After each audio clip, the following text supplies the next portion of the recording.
Man tie prisiminimai apie Tauragnus kaip apie kultūros židinį. Nuo Taurapilio, nuo kalno, matosi kalnų kalnai. Ant vieno kaip ant balno sėdi mano Tauragnai. Pro žaliai vingiuotą šlaitą Tauragnas pajodęs raitos, šalimais ir vėl duobė antras ežeras labė. Ar pavasarys ateina, ar pašiaušia jos ruduo, juodas ežerų vanduo šneka seną savo dainą. Krūmai, ežerai, kalnai, gražūs mano Tauragnai.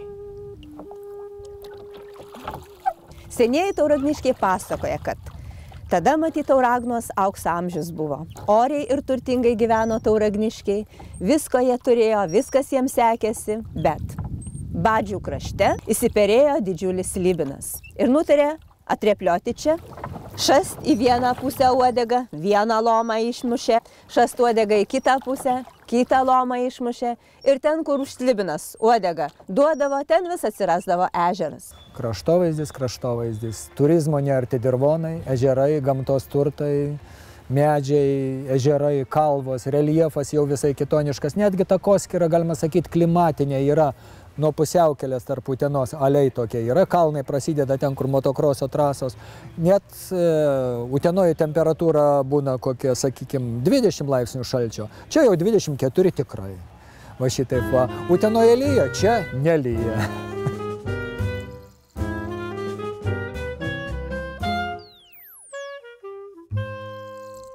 Tauragniškių šnekta, Tauragniškių apylinkių šnekta priklauso uteniškių patarmei. Ta uteniškių tarmė išsiskiria vienu bruožu, kurio neturi nė viena kita tarmė.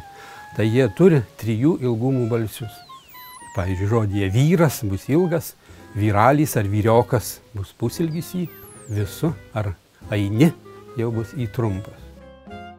1866 yra 1873. O šiaip dar labai įdomu, anoj pusėje tam šlaite, va šičia va, tai čia yra kažkokių ženklų, bet ką jie reiškia, sunku pasakyti. Mane tėtė pirmąsyk motociklą čia kai atvežė prie akmens, tai aš įsivaizdavau, kad čia jau labai gražu, bet kai žiūrėjau, man nusivylęs buvo. Kai atvažiuoja kas nors Tauragnos, klausė, žmogeliai, kaip jūs šituos kraštuos pragyvenat? Kalnai, akmenys, žvyrius ir vanduo. Aš nusijuokiu, žmogeliukai jūs mano, sako, kaip jūs čia kombainais važiuot per šitos kalnus? A mes nigdė kombainais ir nevažiuodavom. Mes mažučiai žmogeliai einam su dalgelam, jaunam gražiausia.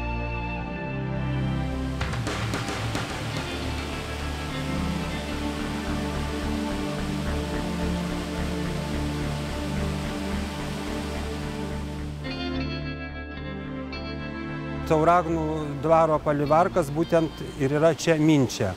1410 metais buvo 27 kiemai vien gyvenančių ūkininkų. Vėliau sukilimo metais Minčia pagarsėjo tuo, kad jie priglaudė sukilėlius. Ir Minčios malūne buvo liejamos kulkos, gaminami ginklai, netgi buvo iškastos miške duobės, kur tuos ginklus paslėpdavo nuo kazokų. Kada buvo sugalvota iškirsti 6 km ilgio ir 8 metrų pločio liniją, kuri buvo vadinama šaikinė linija. Būtent per šitokią liniją kazokai raiti jodinėjo ir saugojo, kad sukilėliai neperbėgtų iš vienos girios pusės į kitą. Kada buvo 1863 metų sukilimas, greta Minčios kaimo buvo mūšiai sukilėlių su kazokais ir 7 nušautus sukilėlius vietiniai žmonės palaidojo čia. Šiuose kapinėse daugiau nieko nelaidojo, tik tai karo metais, kada prie Minčios kaimo buvo sprogo bomba ir skeveldras sužeidė berniuką 10 metų, palaidojo tą vaiką čia ir pokario metais, 45-aisiais, atsirado dar 2 kapai, tai po nakties buvo palaidoti 2 partizanai.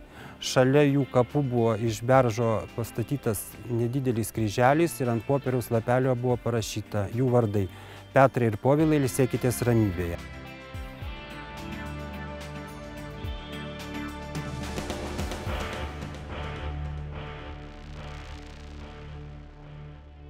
Nesakysi, kad labai mes buvom biedni, bet nesakysiu, kad labai ir turtingi.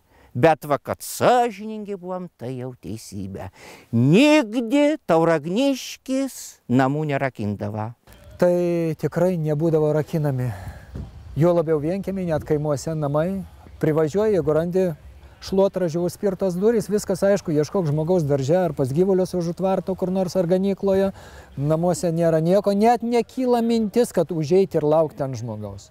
Neturi teisės, žmogaus nėra viduje.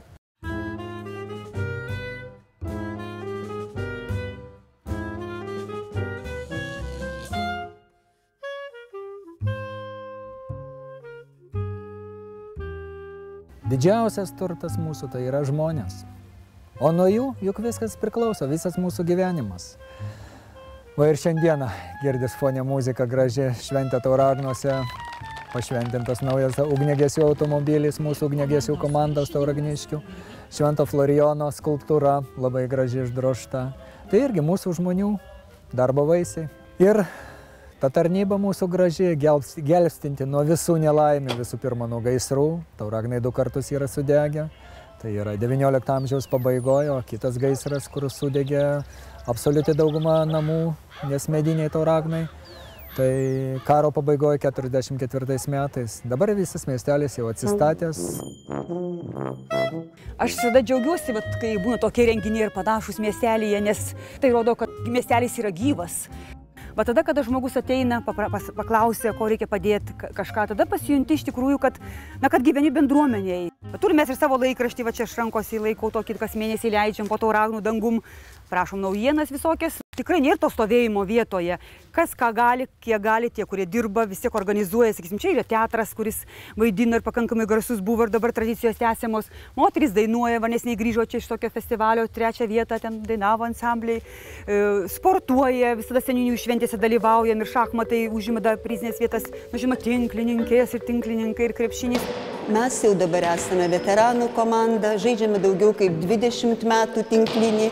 Tauragnus garsina ne tik tai moterų komanda, yra gana pajėgi ir vyrų tinklinio komanda. Daugelį metų tapusios nugalėtojomis atstovavome ir Utenos apskričiai, ten taip pat buvome nugalėtojos. Neseniai teko ir Respublikai atstovauti Birštone, respublikinėse seniūnijų varžybose. Na, jau tenai teko pakovoti ir su komandomis, kuriuose žaidžia ir profesionalės. Indrajos Saulos duktės dvaras. Skradžiai žemė prapuola, liko tik kalnas ir upė. Žiniuonė, daktarė, ragana, farmacininkė Eugenija Šimkūnaitė gimė ne čia, ne Tauragnuos, netgi ne Lietuvoj, o tik tai čia Tauragnos augo. Ir Tauragnai tikrai nesivaizduojami be Eugenijos Šimkūnaitės. Ir tie, kas žino Tauragnus, tai tikrai žino, galbūt ir dėl to, kad čia gyveno Eugenija Šimkūnaitė. Mažoji Gesė, jinai taip save vadino, labai dažnai dienas leisdavo viena. Ir būdavo, kad nuklysta toliausiai netgi. Ir vieną kartą pasakoja, kažkoks žmogus ją parvedė jau labai toliai iš miško. O pati jau mažoji Gesytė namie pasakoja, kad žaidė su šuniukais. Su kokiais šuniukais miške? Kažin, ar tai buvo šuniukai. Ir jinai savo tokiais pamokymais, pagraudenimais, neskink, nelaužink, nenaikink, mokė visus mylėti gyvąją gamtą. Eugenija Šimkūnaitė labai mėgo operą. Kaune turėjo būti rodomas pastatymas Madame Butterfly, o jinai visada artistams mėgdavo įteikti gėlių. Artėjant premjerai, jinai paprašė botanikos sodo sodininko, ką nors, gal turi kokią nors gėlę. Sodininkas kaip tik tai turėjo vyšnę, jinai kaip tik tai jau turėjo pražydėti. Ir po premjeros, po spektaklio, kai artistam buvo teikiamos gėlės, į sceną pakilo Eugenija Šimkūnaitė. Ta vyšnė balta. O operos dainininkė, kuri dainavo Madame Butterfly, buvo raudonų kimono. Salė tiesiog nuščiuvo. Raudonas kimono ir šita balta vyšnė. Tauragnuose buvo minimas Eugenijos Šimkūnaitės 75 metų jubiliejus. Būtent tada jinai ir pasakė, ant mano kapo pasodinkit vyšnę. Tai ir buvo padaryta.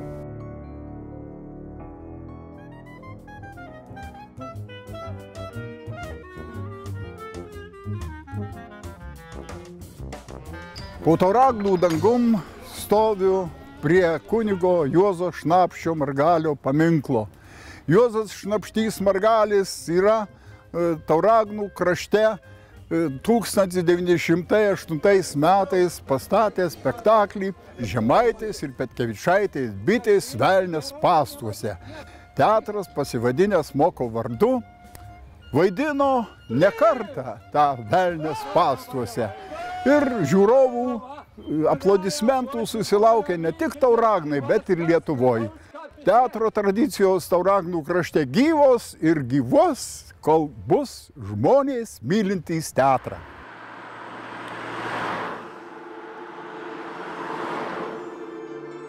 Tai šito krašto tokios dvasios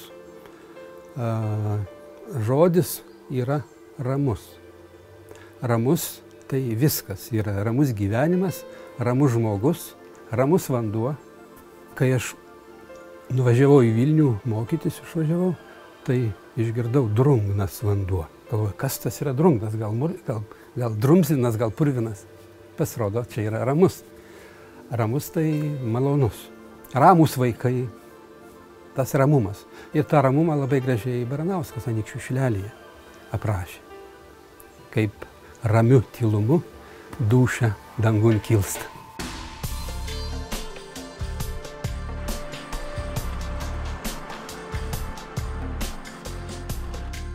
Man Tauragnai yra viskas.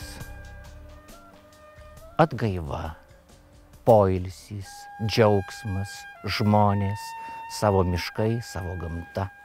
Ir kai gyvenimas nubloškia į didžiuosius miestus, ir kai mane kas nors Lietuvos kokiam nors kampelį paklausia, iš kur esi, aš visada sakau, iš Tauragnų, iš Utenos.